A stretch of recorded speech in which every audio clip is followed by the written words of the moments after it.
Алейкум. Апалар, ини карындаштар, кандайсыңар? Десоңар жакшыбы? Мына жараткан насип кылып 2022-23 окуу жылынын дагы алдында турабыз.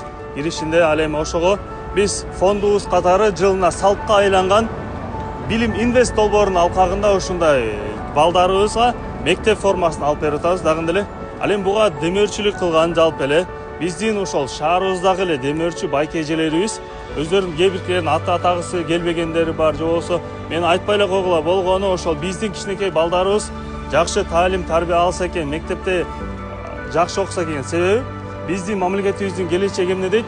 Келечек жаштардын колунда дейт. Бирок жаштар кандай жаштар дегенде билимдүү, адептүү, акыл эстүү, илимдүү жаштардын колунда дейт.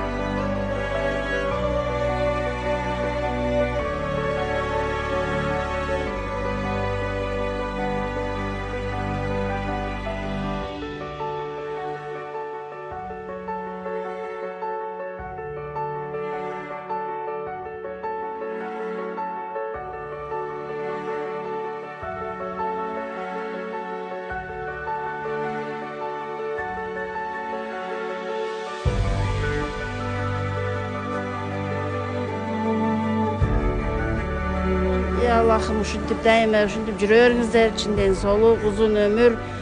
Дайыма ушу берген хазияларыңар кабыл болсун, Аллахым разы болсун.